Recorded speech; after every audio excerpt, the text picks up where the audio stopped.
கோதுமை மாவில் வந்து தோசை சுடுறதுக்கு ரெடி பண்ணிகிட்ருக்கேன். யூஸ்வலாக நம்ம கோதுமை மாவில் மாவு கரைச்சி தோசை ஊற்றணும் அப்படின்னா கொஞ்சம் வலுவலுன்னு இருக்கும். ஆனால் இந்த மெத்தடில் நீங்கள் ட்ரை பண்ணீங்க அப்படின்னா கண்டிப்பாக தோசை வந்து கிறிஸ்பியாக ரொம்ப டேஸ்ட்டாகவே இருக்கும். ஒரு வாட்டி நீங்கள் ட்ரை பண்ணி பாருங்கள்.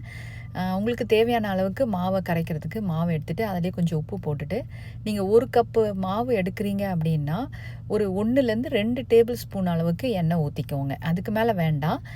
இன்னும் நல்லா கிறிஸ்பியாக வேணும் அப்படின்னா ஒரு 3 டேபிள் ஸ்பூன் அளவுக்கு கூட நீங்கள் எண்ணெய் ஊற்றி தண்ணி ஊற்றுறதுக்கு முன்னாடி மாவு, எண்ணெய், உப்பு இது எல்லாம் ஒன்றா கலக்கிற மாதிரி நல்லா பிசைஞ்சிட்டு அதுக்கப்புறம் தண்ணி ஊற்றிக்கோங்க. தண்ணி கூட கொஞ்சம் கொஞ்சமாக ஊற்றாமல் இப்போ 1 கப்புக்கு 2 கப்பு அளவுக்கு குறைஞ்சது தண்ணி தேவைப்படும். அதை ஒன்றாவே ஊற்றி கலந்துக்குங்க. இது ஒரு டிப்ஸ். அடுத்தது அதுக்கப்புறம் நீங்கள் நிறைய குவான்டிட்டியில் மாவு கலக்குறீங்க அப்படின்னா இந்த காய் வடிகட்டுறோம் இல்லைங்களா, அதில் வடிகட்டினீங்கன்னா கட்டி இல்லாமல் இருக்கும்.